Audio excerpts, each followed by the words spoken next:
So let's go to now. Let's finish this quick. And another phone call. Sorry about that. We have unbeaten Seattle University again. UNLV. Seattle's at home. Some Eastern Eastern plus. UNLV is 2 wins, draw 4 losses. Against 3 win, 3 draw. CIU.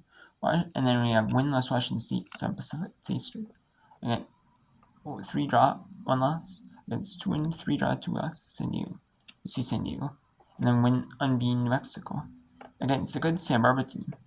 4 win, 2 draw New Mexico against 5 win, 1 loss, 1 draw, 1 loss. Santa Barbara. UC Santa Barbara, Sun Pacific Eastern. And then Washington. 3 win, 3 draw, 1 loss. Washington, good Washington team. Against 3 win, 1 loss, 1 draw, 1 draw, 1 loss. UC number 15 at Eastern. And then Riverside, winless, 1 draw, 4 loss. Riverside taking on California Baptist, trying to get their first. Riverside trying to get first win there. California Baptist, not sure what their record is. It's at 10:30 Eastern, 7:30 Pacific on ESPN Plus.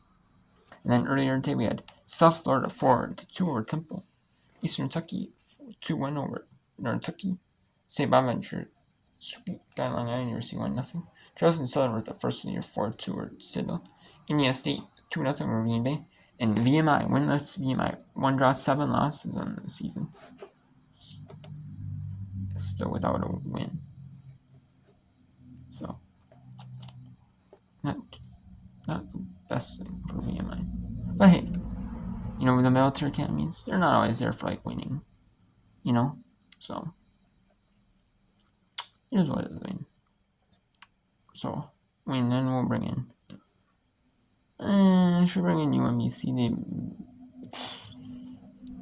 Actually, let's bring in that. Let's bring in Robert Morris, UMBC. Why not? Yeah, I forgot for women's soccer. Women's soccer. It's like.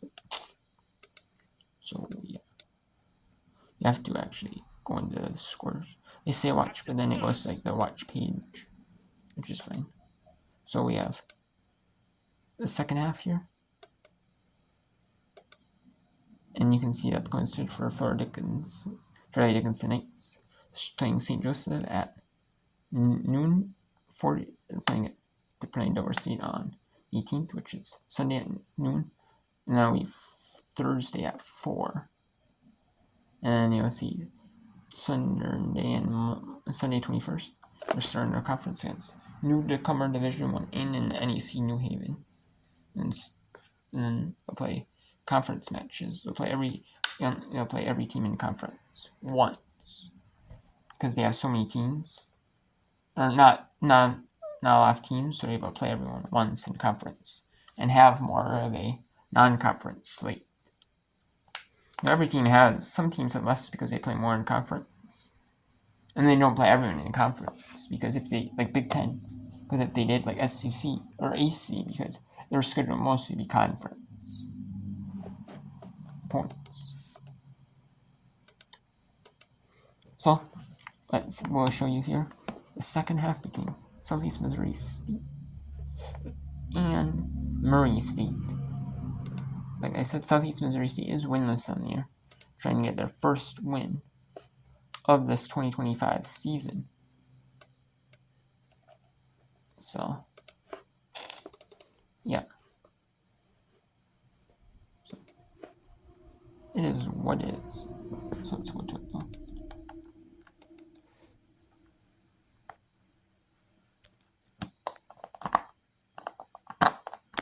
Hopefully if I don't get another phone call, I'll be able to do it.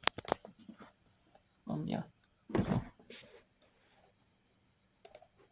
Macy Hockett, who played the last half of the first half. So, as far as that is Kerner back in goal, number 9. So, they're back to the original goalkeeper of the first half. And on the side is Addison Howell trying to make the turn. Oh, wow. Oh, late call there, huh? Surprised she blew that. They called the penalty on Southeast there. Yeah, just outside the box here, forced it not to be a penalty kick. Not much contact there with the. I didn't see the side judge there. Was he? He did not have his flag up, so that was the main official. So he didn't think they should call it. It's interesting to see what the Racers can do here. Ball in a dangerous position. It's Natalie Miller, number 6. She'll take this one. 5'2" sophomore from Fenton, Missouri. And Kerner trying to be nimble in goal. Little chip in front.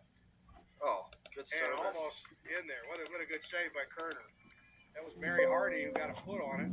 It's good service. It's a tough ball to finish. Swinging the right foot across your body. Able to put on frame. Kerner, no trouble. Mary Hardy sitting at 21 career goals in Murray State. Tremendous career. With another 2 goals, she'll be tied for 4th.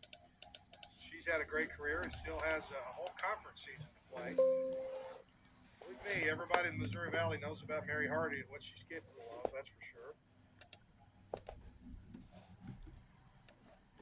First 5 minutes of the second half here. Good slay right there by Emily Baker of Southeast. She sent it ahead, but a little too hard as Santos Gomez came up and took it. Hardy gives it to Miller right up the middle and then sends it to the near side here for Donahue. Good spell of possession here for the Racers. Dominic Butler starting the second half too. She came in as a sub. Oh, that's well done. That's Bass. She misplayed it just a little bit. She was trying to pull it back and go behind, but couldn't control the ball. So Kerner waits for a moment to let her defense get up a little bit to the center of the field. Still a little bit of cloud coverage here in the second half to start. It's nice for these players. Yeah, we'll take it. The kick goes through all the way to Butler. Back to Santos Gomez, and then we'll go back to the far side for Tori Shrimp. First time that's happened today for the Racers. Yeah, she couldn't handle it. Quick throw here again by Sino. The ball was moving quite well, though. Yeah. Hardy, she'll send it high. Big bounce in front of the Southeast bench. They've locked horns over there. That's well done defending. They let them play, though. Pass is fast. Might be an understatement. And Southeast couldn't handle the pass coming out. Murray State with a quick throw in. And then another throw in on the far side. That's well done. Able to find the pivot. See if she switches. Oh, she might strike it here. Donahue again on a hop and handled by Kerner. Don't mind it. We saw what she did in the first half with that absolute rocket. Yeah, she scored just like that earlier. Yeah, same situation. Picked the ball up the outside, carried forward. Strikes a good ball. That's well controlled. Sydney Etter who handled it there. The ball bounced back to Kerner, and now she'll kick it away again.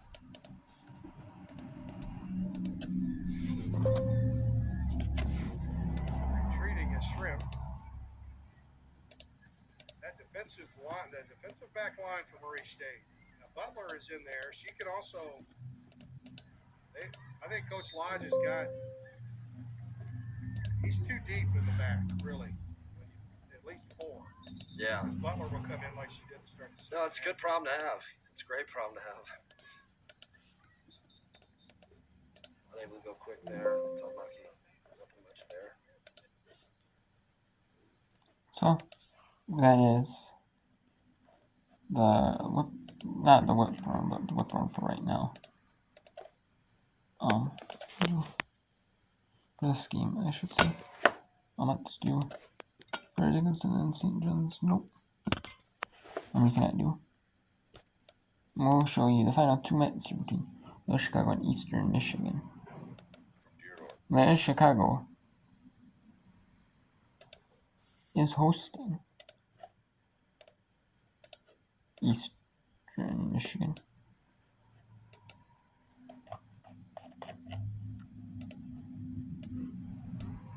So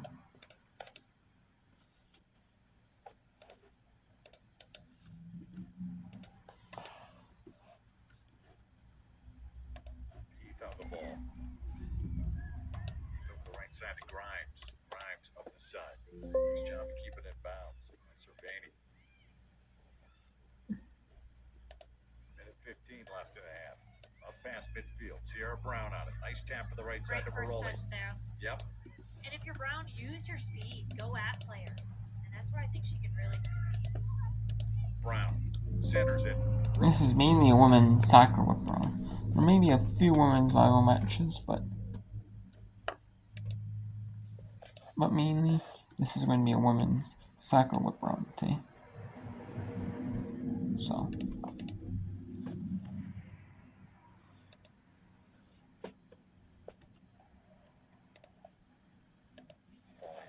Yeah, September usually.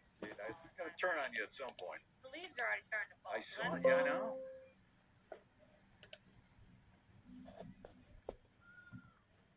Just drive down the left side. Ryan. 20 seconds on the Eastern clock. can get one final push here. Yeah, they got to work fast here. Good Playing ball hands. into Brown. Nice job, Brown. Trying to hustle up that right side. 10 on the clock. Brown in towards the center. That one headed away. Brown on it again. Got to do something quick. 5 seconds. Brown taps it.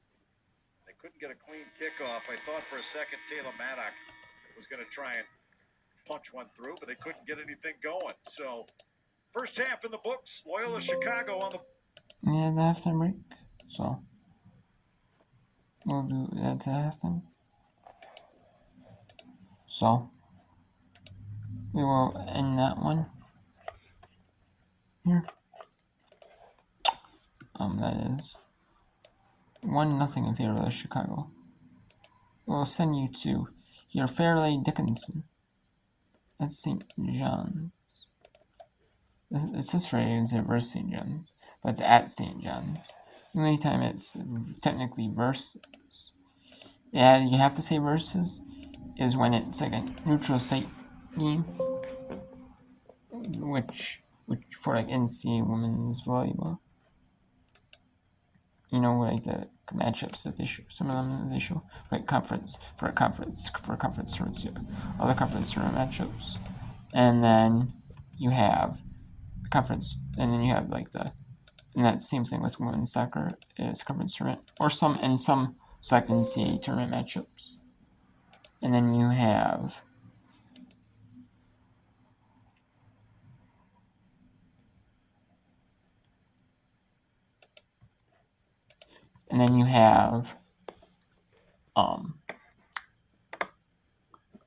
like conference tournament, and then like women's volleyball, you have like the neutrals, and like women's basketball, you have like the neutral sites games, like multi-team invitationals, or like, you know, like 4 teams at one site, and then the host and 3 other schools each play each other once. You might play once Thursday, Friday, Saturday, or you play once on, or maybe Friday you play 2, or Saturday you play 1, or Saturday you play 2, Friday you play 1, you know? So,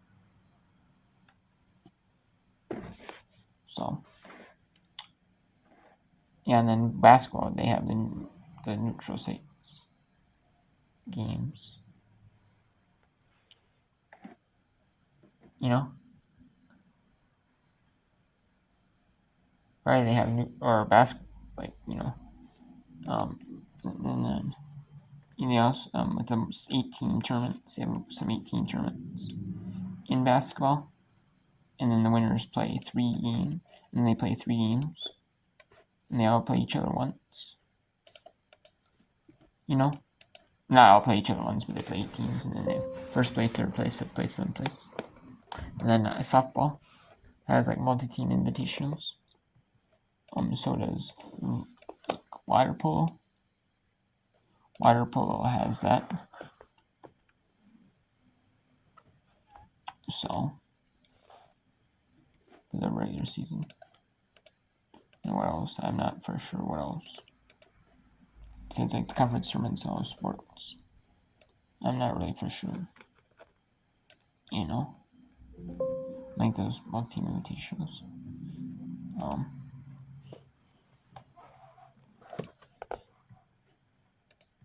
You have like, so. That's like a true neutral site. Earlier to not let them get so comfortable on the ball. They simply have to defend even harder. I know it's a hot afternoon. It's probably, it might have been about 85 degrees on the field at the start of this one at 4 o'clock Eastern. But you have to, sometimes when you're being dominated in possession, you got to play a little harder, disrupt things, and then link up moving forward. And we know FDU's, one of their weaknesses has been transition defense, and St. John's almost caught them a couple times. So they can believe that possibility.